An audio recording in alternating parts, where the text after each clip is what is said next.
Good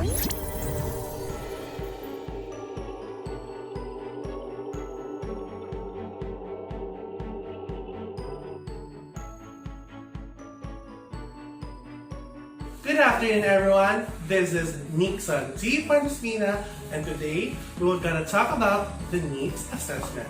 The needs assessment helps you determine what needs to be accomplished to reach your project goals.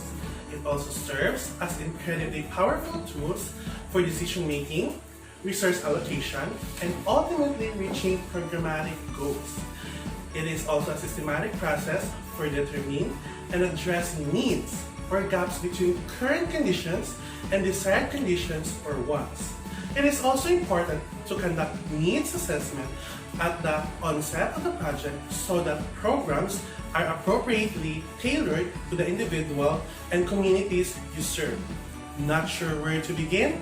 So, to help you get started, I've researched 7 steps, so following them will ensure that your needs assessment, planning, analysis, and subsequent actions are efficient and effective. Step 1. Clearly define your needs assessment objectives. When defining your objectives, ask yourself, why are you conducting the needs assessment? And what do you plan to do with the findings? For example, if you are working to increase breastfeeding initiation among first-time mothers in a community, your needs assessment objectives may include: first, understand breastfeeding knowledge and intentions of first-time mothers in your community. 2. Understand perceived assets and barriers to breastfeeding among first-time mothers in your community. Number 3. Determine necessary training and support to increase breastfeeding among first-time mothers in your community.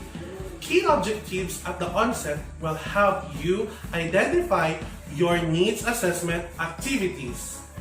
Number 2, or shall I say step 2, be realistic about your resources and capacity. Consider how much time, money, and staff capacity you can devote to the needs assessment. For example, do you need to assess the current state of your program and implement changes within 3 months? Or do you have an entire year to examine your program's landscape? Also, how many staff is working on the project and what percentage of their time are they devoting to the project? The availability of resources will greatly impact the needs assessments activities we're able to conduct. If a needs assessment must be conducted quickly and or with stakeholders, serves as a powerful tool to collect data critical to informing programmatic efforts. Step 3. Identify target audiences and data resources. Given your objectives and resources, consider the target audiences and data resources that will help you assess your needs. Is it most effective to administer a survey to a wide range of community members, to hold several focus groups with hospital administrators, examine existing reports, or directly observe project participants? Sometimes you need to conduct several complementary needs assessment activities to collect data for a range of stakeholders. Consider also the competing priorities of your target audience and how to encourage them to participate in your needs assessment. And step 4. Think small and big when summarizing results. You've collected the necessary data to achieve your needs assessment objectives. Now, it's time to dig into the data. Try to summarize and reflect on data for each of your needs assessment objectives individually. Depending on the nature of your data, you may want to develop graphs, tables, and other visuals to display data as well as a narrative describing result. Then, take a step back and think about cross-cutting themes, which may help inform priorities for action. For example, in the breastfeeding program, was there a salient theme, perhaps a barrier to breastfeeding initiation that emerged when collecting insights from first-time mothers, healthcare providers, and other social service providers? So, highlight this finding to ensure recommendations to address this cross-cutting theme. And step 5. Step 5 is get feedback. While developing the needs assessment deliverable, whether it is a formal report, peer-reviewed manuscript, or presentation, discuss results with a diverse and inclusive audience, including community members, colleagues, funders, project partners, and other target audiences who may interpret your needs assessment result differently and identify unique recommendations. From an equity standpoint, it is especially important to engage community members as equal partners in understanding and translating results from the needs assessment. This ensures that people most affected by the program will have power in determining its design. And now, let's go to step 6. Step 6. You've done the work. Now, share your findings, internally and externally. So this helps ensure that all project stakeholders are on the same page regarding project priorities and resources allocation. Present your findings at the community events, professional conferences, and other relevant venues. Your efforts may inform and inspire other public health programs working on similar initiatives, and feedbacks from others can help you move your work to the next level. And the step 7, take action. So after all, you need to take actions. At the conclusion of the needs assessment process, review your original objectives with the final results and recommendations. Doing so well, final result ay action. At the conclusion of the needs assessment process, review your original objectives with the final results and recommendations. Doing so well, highlight what steps are needed to achieve your goals, whether that's addressing gaps in knowledge or building capacity among project participants. Then, most importantly, take action and use those findings to develop your project approaches. To ensure that your needs assessment learnings come to fruition, consider developing a workplace that outlines key approaches and strategies and identifies a team lead and deadline for each. Thank you so much for listening. Have a great day. Hi, I'm Marlene. I'm an elementary grade school teacher of Maigtumay Elementary School, Division of Maguindanao. I'm one of your speakers in today's webinar. My task is to discuss with you a subtopic on suggestions for developing a questionnaire. To start with, let me define to you what is a questionnaire. A questionnaire is a research instrument that consists of a set of questions or other types of prompts that aims to collect information from a respondent. In developing a questionnaire, there are steps involved. First, decide the information required. Second, define the target respondents. Third, choose the methods of reaching your target respondents. Fourth, decide on question content. Fifth, develop the question wording. And sixth, put questions into a meaningful order and format. In improving the questionnaire, here are some suggestions. The question must be valid, reliable, clear, and interesting. Questionnaire was designed based on the conceptual framework. Scrutinize its question for relevance and clarity. Biases in questionnaires must be eliminated. Survey questions are hard to understand, making it difficult for customers to answer honestly. A good questionnaire must obtain the most complete and accurate information possible, organized and worded to encourage respondents to provide accurate, unbiased, and complete information. Make it easy for respondents to give the necessary information and for the interviewer to record the answer, and it should be arranged so that sound analysis and interpretation are possible. Keep the interview brief and to the point, and be so arranged that the respondents remain interested throughout the interview. The most important characteristic we have to consider in use of a good questionnaire. To create a successful and accurate questionnaire, the individual creating it should be aware of the target audience, answering options that will be presented, sample size, and question wording. If the questions are being prepared for an interview, they should be well structured and aid in assessing candidates' communication, abilities, teamwork, and other facts of the job. There are three types also to form a questionnaire. These are the structured, semi-structured, and the unstructured. When we say structured questionnaires, are those questionnaires in which there are definite, concrete, and predetermined questions. Questions are presented with exactly the same wording and in same order to all respondents. Resort is taken to this sort of standardization to ensure all respondents reply to the same set of questions.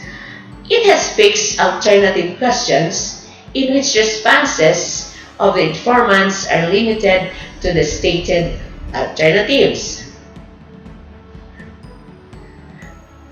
In a semi-structured questionnaires, these comprise a mixture of closed and open questions. They are commonly used in research where there is a need to accommodate a large range of different responses from companies. The use of this form of questionnaires enables a mix of qualitative and quantitative information to be gathered. They can be administered over the telephone or face-to-face. The unstructured questionnaires are made up of questions that elicit free responses. These are guided conversations rather than structured interviews and would often be referred to as a topic guide, wherein this topic guide is made up of a list of questions with an apparent order but is not so rigid the interviewer has to slavishly follow it in every detail. So there are also qualities and characteristics of a questionnaire wherein we should be focused upon. First, know what needs to be measured, meaning having a clear picture and understanding of what data needs to be collected contributes to the quality of data collection. Understand how to word frame question, meaning words should be neutral and shouldn't be leading. Whatever your opinion may be, own opinions should never be reflected in the questions. Emphasis on right word phrase should be kept in mind, meaning the language should be clear so that the required data can be received. You should define and qualify terms. This is the most essential when a technical survey or field-specific survey is being done. Next is avoid double negatives or more than one negative word in question, wherein you have to use negative word has a psychological effect and can influence the answer. Another is sufficient or adequate alternatives should be provided, meaning available options should have the most expensive answers. Multiple questions in question should also be avoided. One question should have one answer.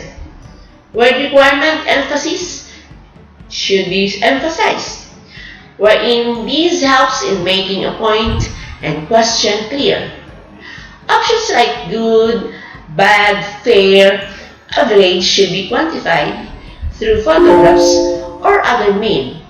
These are very vague terms, and interpretations of these varies from person to person. Unwanted assumptions should be avoided, wherein a survey is about getting factual data and that assumptions should be avoided. In making an effective questionnaire, here are top 5 tips that we have to consider. First, focus on one key question, meaning focused questionnaire yields more meaningful results. Before writing a questionnaire, jot down the central question you are hoping to answer with your research. Second, keep questionnaire time to 15 minutes or less. If you've ever been subjected to a long questionnaire, you probably reached a point where you lost focus and clicked through blindly just to get it over with. To avoid respondent fatigue and gather data, limit your questionnaire to 15 minutes or less. Write question stems that are 20 words long at most, wherein respondents' time and attention are limited. If confronted by a wordy question, people are not likely to read and understand the full question. Avoid using large screens. Again, this comes down to people's limited time and attention. Most people don't have patience to read every single element in a large grid and provide an authentic response in its row. You have to clarify your units. This is a simple but important, especially for open-ended questions. If you ask how long have you been a general contractor, some may answer, since I was 32, not long, or since February 1989, rather than quantifying it in years. It's better to ask, how many years have you been a general contractor instead? This way, everyone will specify a number and refer the same unit, and the data will be much easier to analyze. To end up my discussion, I'd like to share to you a saying from Julian that states attentive listening to others is important regardless of their stations and positions. Wise people consider the deep meaning and true values of all suggestions. Learning and teaching are exchanged joyfully through deep listening and mutual appreciation. Thank you very much for bearing with me.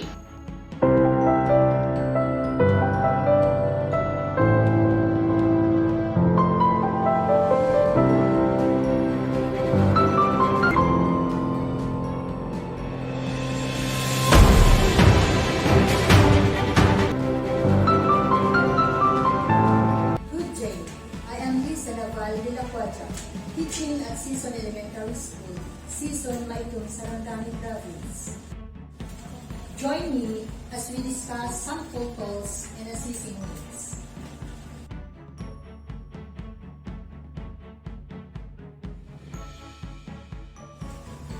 The needs assessment section helps you understand your users' needs, motivations, and behaviors, what they do, how they do it, and why, rather than a linear process where you move predictably from one conversation or tool to another. It is more of an iterative, one defined by loops. What you learn from observing your users will inform what you ask them about in an interview, which may then lead you to see things differently in future observations and lead to activities within a focus group to validate your findings. So, it is a process of connecting the dots across the tools and one that requires cultivating a sense of empathy for those users so you can put yourself in their shoes. So, needs assessment is an iterative process. You can think of it in terms of two kinds of activities: gathering data and working with data. The toolkit also provides information and tools to work with and synthesize this data into user personas, as well as create stories of where, when, why, and how those people will use the spaces, services, and technology. Use cases, guiding principles, resources, and tips for success serve as helpful resources along the way. These what's the sample tools for needs assessment. Assessment tools.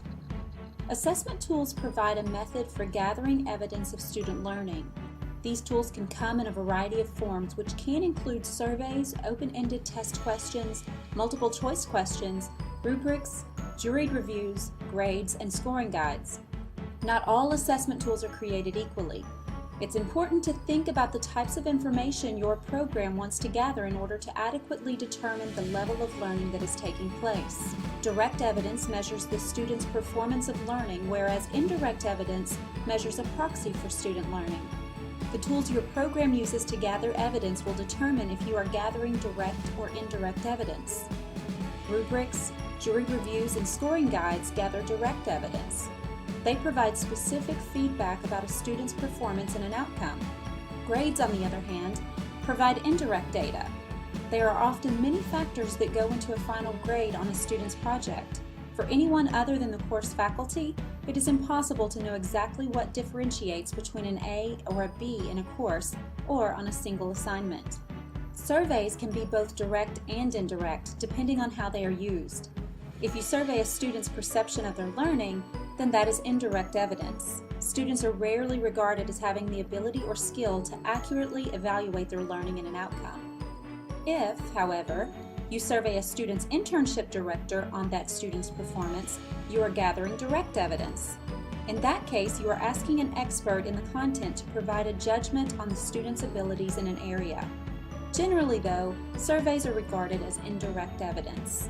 You might be asking yourself, what is the best tool for my program to use? The answer is most likely lots of them. The goal of program assessment is to accurately measure student learning. For that reason, direct methods of data gathering should be the focus in your processes. Use of rubrics and scoring guides to evaluate a student's performance will provide richer evidence than grades, GPAs, and matriculation rates. Don't let yourself fall into a trap of avoidance, though.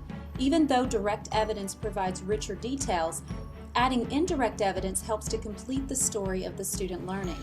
We advise that programs use a combination of direct and indirect tools to gather evidence of student learning. This is the point when most faculty ask, what about test questions? Can we use these as direct evidence? Test questions, if they are individually aligned to a specific program outcome, are also direct measures of learning in an outcome. Ideally, the questions will be open-ended or essay response. Remember, direct evidence measures a student's performance of learning. Asking students to go into more detail about the outcomes adds a layer of reliability to the data that you collect. Multiple choice questions can also be counted as direct evidence, but some may question the data's reliability, asking, did the student really know the material, or are they simply a good guesser? While we will not advise you to stay away from multiple choice questions as evidence of student learning, we will remind you that there might be better evidence that can be gathered through the use of other tools.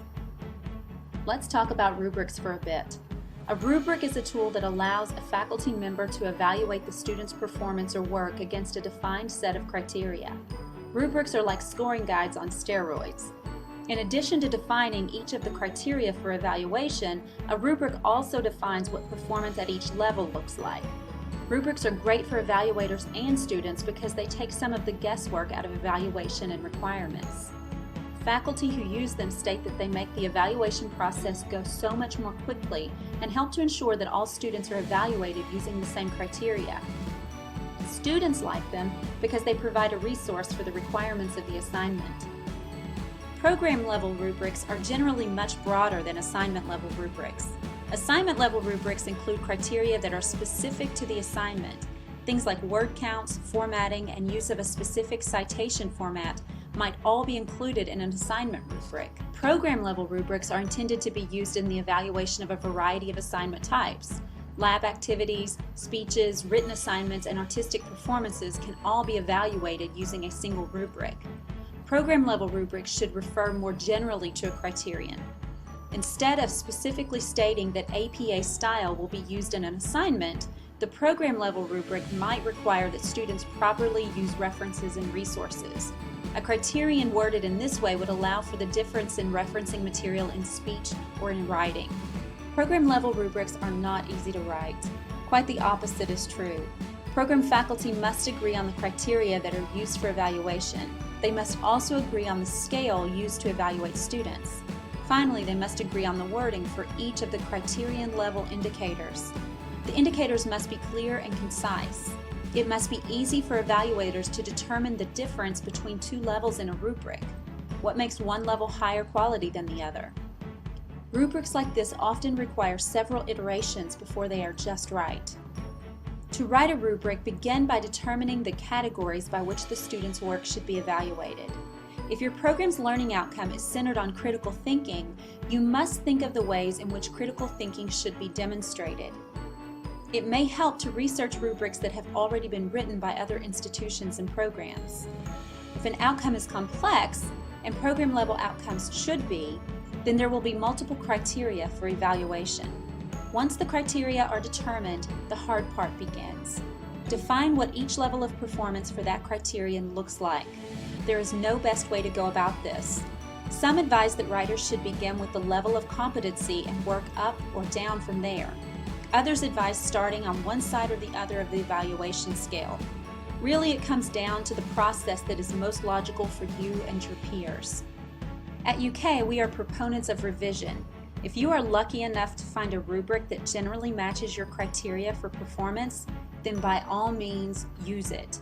You may need to revise some things here and there so that the definitions better match your program's goals and missions, but this is far easier than writing your own rubric from scratch. Your assignment is to create at least one program-level rubric. The rubric can be created from scratch, or you may choose to improve an existing rubric. You must consult with at least one peer in the writing of the rubric. More input, however, is better. Once the rubric is complete, send it to your university's assessment expert for a final review. Formal assessments versus informal assessments. What is the difference between these two types of assessments? Formal assessments are developed by a group of educators and meant for a variety of different students. They are often developed on a state or national level. Informal assessments are intended for the purpose of small sample size. They are developed by the individual teacher. Formal assessments are very data-driven, and the scores themselves become data. These tests are supported by data. There is not much data, on the other hand, associated with informal assessments. Informal assessments are unsupported by data. Formal assessment scores are usually used to compare students against other students of similar demographics. These tests are usually norm-referenced. On the other hand, informal assessment scores are compared to mastery of content material. Informal assessments are criterion referenced. Your formal assessments are always subject to specific test administration rules and training. They have very strict testing procedures. Informal assessments are not really taken as seriously as formal assessments. Those assessments simply follow normal classroom rules. Lastly, formal assessments are mostly tied to tests that benchmark student growth over time. It measures longitudinal achievement for students. Informal assessments may be given any day or any time. They measure shorter achievement periods. This has been Lisa Naval de la Cuadra. Thank you for watching. Good day. Our group will discuss to you about developing mission, goals, and objectives. Most of the companies or organizations have their specific mission, goals, and objectives. The purpose is to describe the organization's overall intention. Today, we are going to learn on how to develop our constructed mission, goals, and objectives. First, we have to emphasize the mission statement. Mission statement supports the vision and serves to communicate purpose and direction to employees, customers, vendors, and other stakeholders. The mission provides an outline of the steps planned to achieve that vision. Furthermore, to completely understand what it talks about, let us look on this video.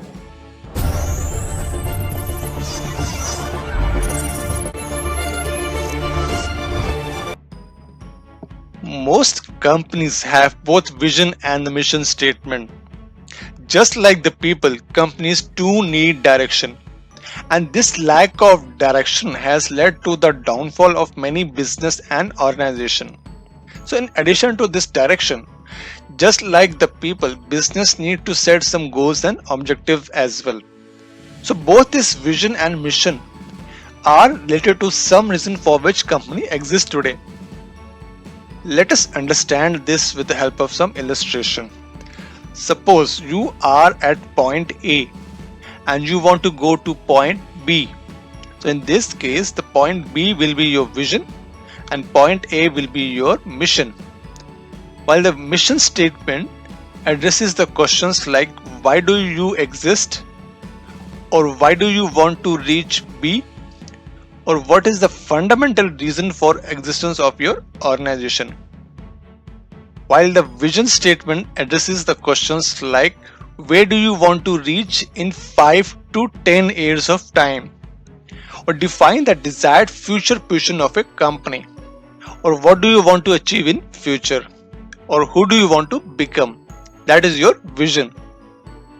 One thing we need to be very clear here is that profit cannot be a vision or mission. It can be an outcome of all your efforts. I hope this clears the difference between vision and mission. Mission is why do you exist, and vision is where do you want to reach. The video was clearly explained what mission statement is. Now let's move on. There were steps on how can we develop the mission statement. Step 1.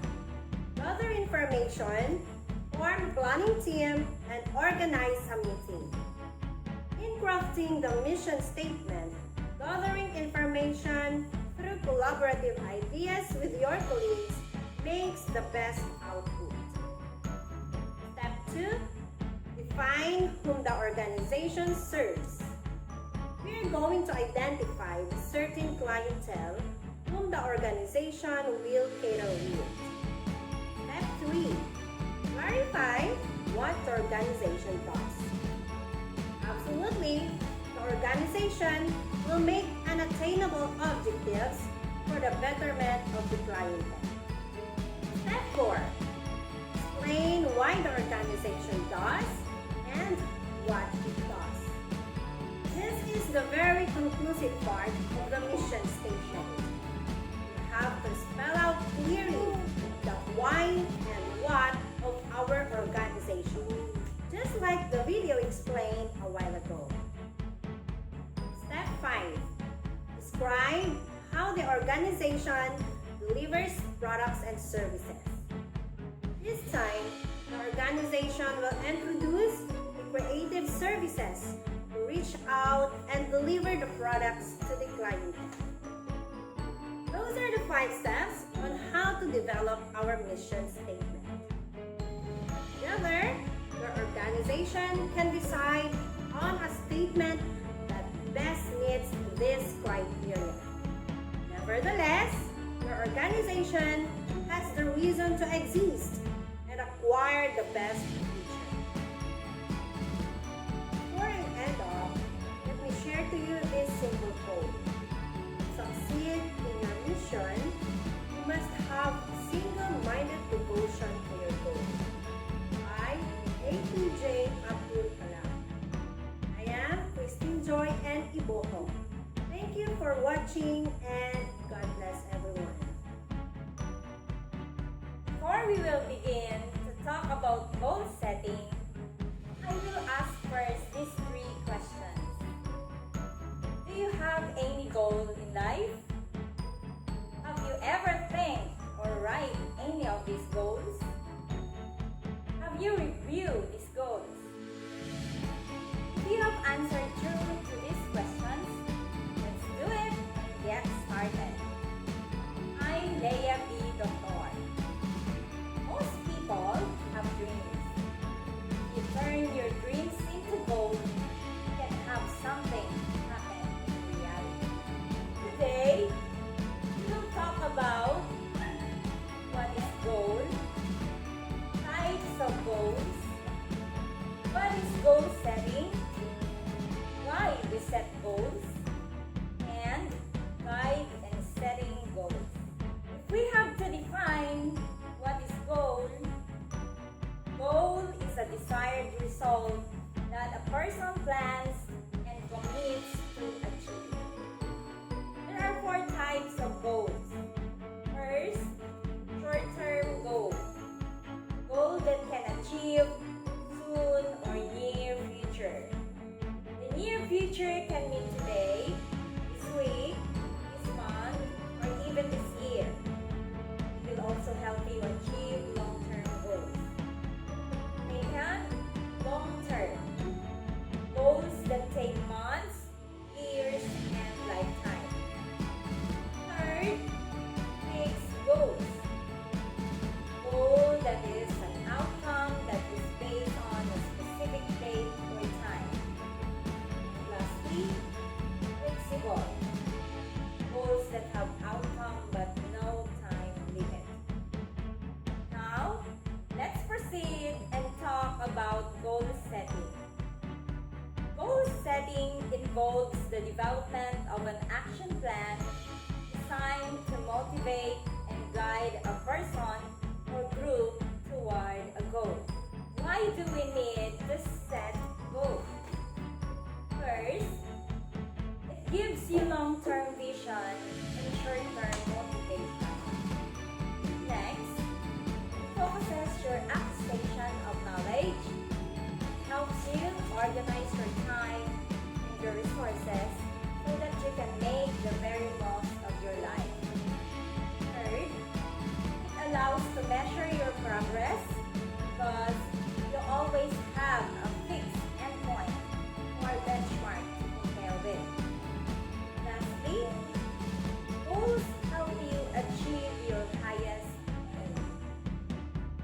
Now that we know some reasons why we need to set a goal, let's take a look on the 7 steps in setting goals. If goals are important, why do we fail to achieve them? Because we don't plan the steps to get there. A goal setting process forces you to think about the journey instead of just the end destination. Take a look at the steps to get started. The first step is think about the results you want to see. Before you set a goal, take a closer look at what you're trying to achieve and ask yourself the following question.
chance you complete it.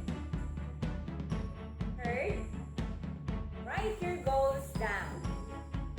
When you write your goals down, they become real and tangible instead of a vague idea that resides only in your mind. As you're writing down your goals, use a positive tone so you stay excited about completing them. Fourth step, creating an action plan. Many people decide on a goal but never create an action plan to determine how exactly they will meet the goal. The action plan should include the overall goal you're trying to meet, all the steps you need to take to get there. Fifth step, create a timeline. As part of your action plan, use a timeline maker to help visualize roles, tasks, milestones, and deadlines to achieve your goal. Once you've set those dates, try to stick to them as closely as possible. A timeline creates a sense of urgency, which in turn motivates you to stay on schedule and finish your goal. Fifth step, take action. Now that you've planned everything out, it's time to take action. You didn't go through all that work just to forget about your goal. Last step, evaluate and assess your progress. You need to keep your motivation strong to complete your goal. Consider scheduling a weekly evaluation, which include measuring your progress and checking your schedule. Once you see how close the finish line, you'll feel more motivated to push through to the end. Goal setting is a very powerful tool.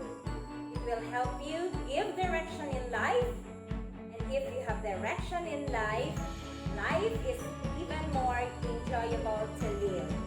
Once again, I'm Leia B. Doctor. Good day and thank you. Good day everyone. My name is Cyrex Gapasin.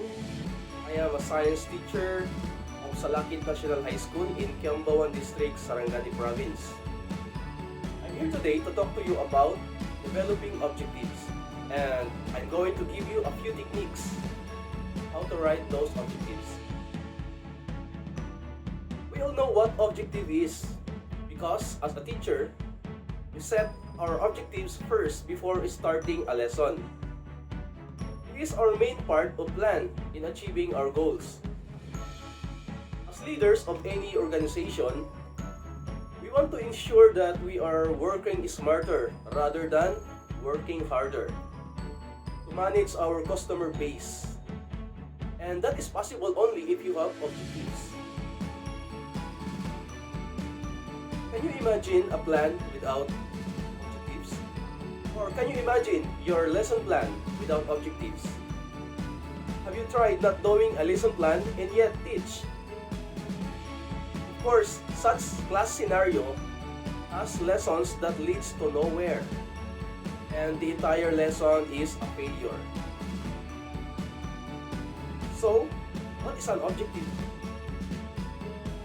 In business, an objective refers to the specific steps a company will take to achieve a desired result. The result is the goal. Hence, the term goals and objectives. In other words, my goal is what I want to become, while my objectives is how I plan to get there. A business goal is more general and may not specify when things will happen. Objectives, on the other hand, are specific and tell you what the company will do to reach its goal. Planning objectives for a business or individual offers the following major benefits.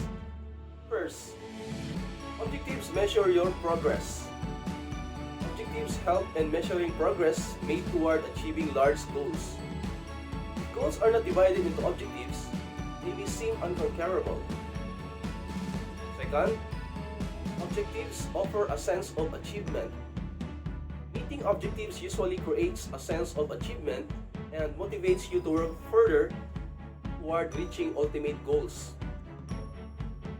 Third, objectives confirm your confidence in the strategy.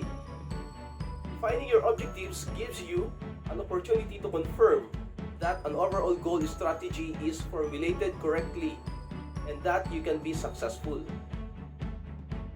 Fourth, objectives help in making difficult decisions.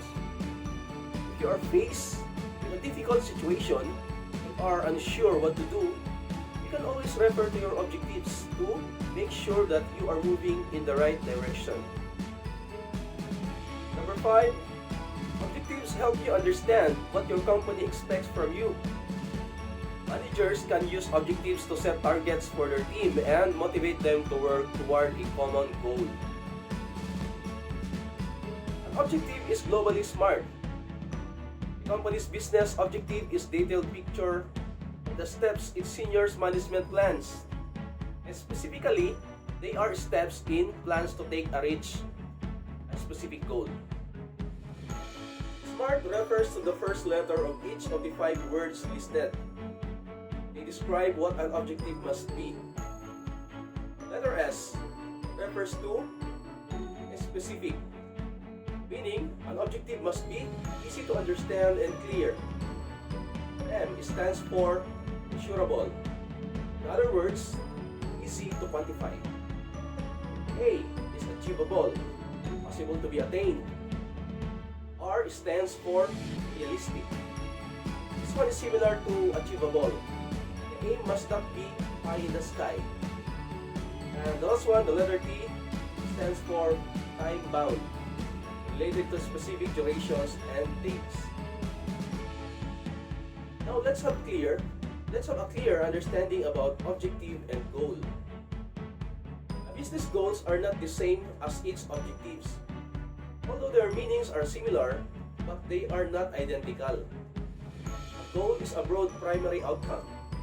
An objective is a measurable step you take to achieve a strategy.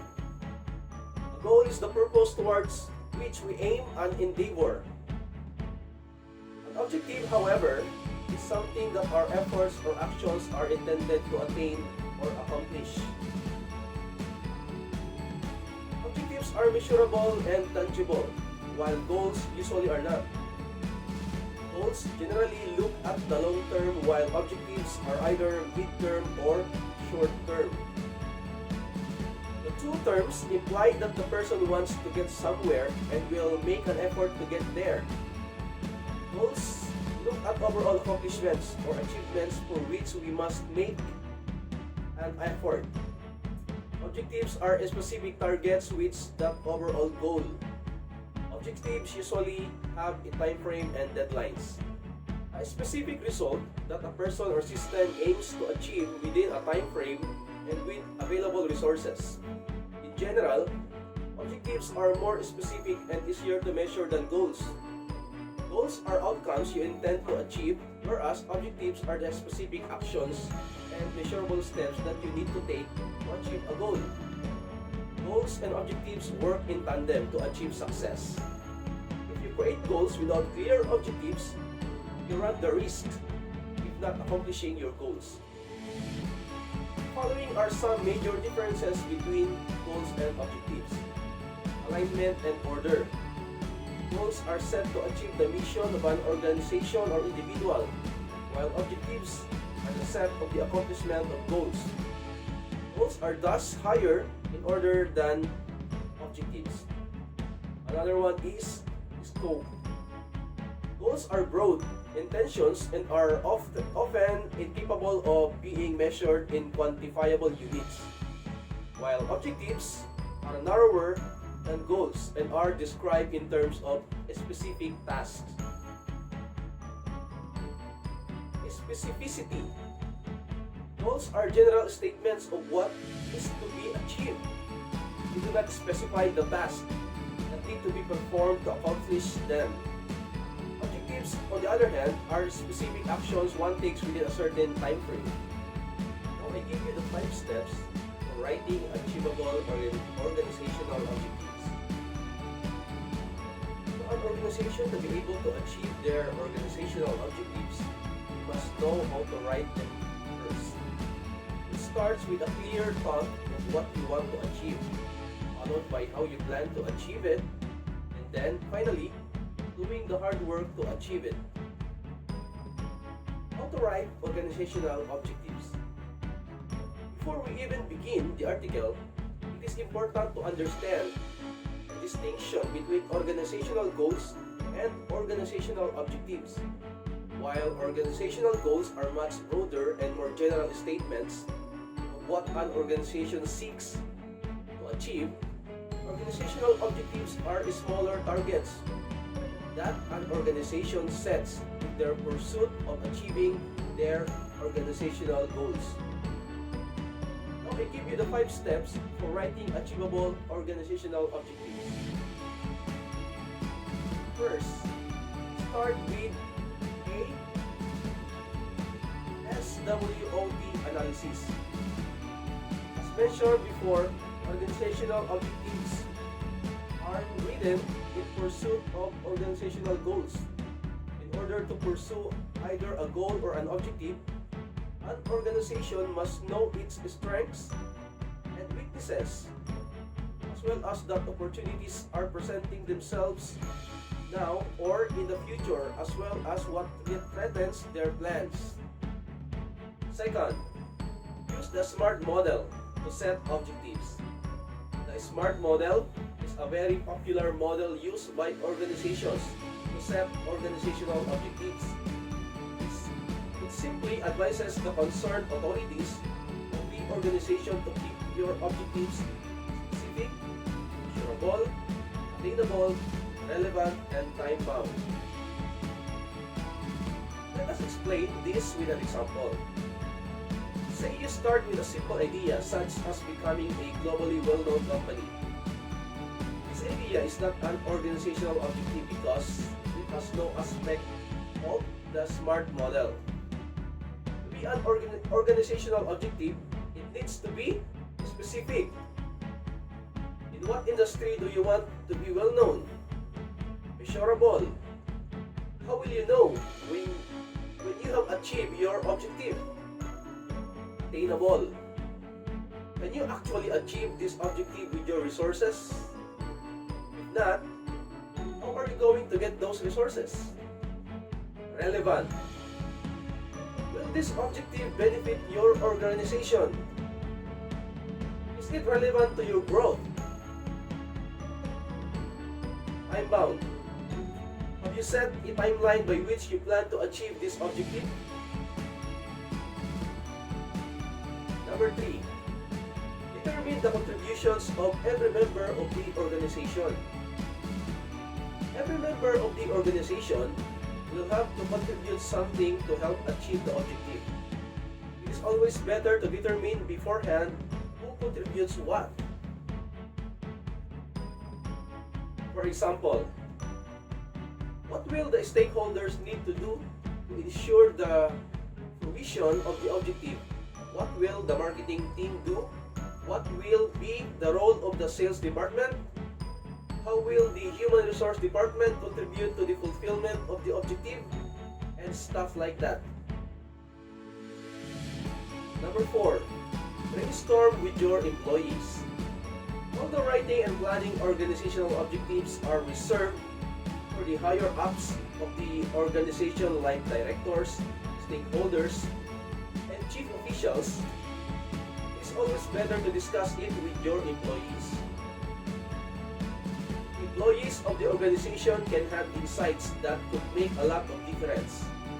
Employees work out there in the field, interacting with customers and clients, and thus sometimes are privy to information the higher ups may not be. Implement a system so that you can get feedback from all your employees, which should include surveys, social media groups, and direct interviews. Number Make sure your organizational objectives link together to fulfill organizational goals. It is very important to ensure that your organizational objectives are in line with your organizational goals. When writing organizational objectives, write them in a way that they link together and complement each other, like pieces of a puzzle that fit to form a larger picture. Writing and planning organizational objectives is just the first half of the battle, as the actual execution comes afterward. However, if you do the first half effectively, following the above-mentioned points, the second half should be a breeze. That's all for my topic for today. I hope that you have learned something from me.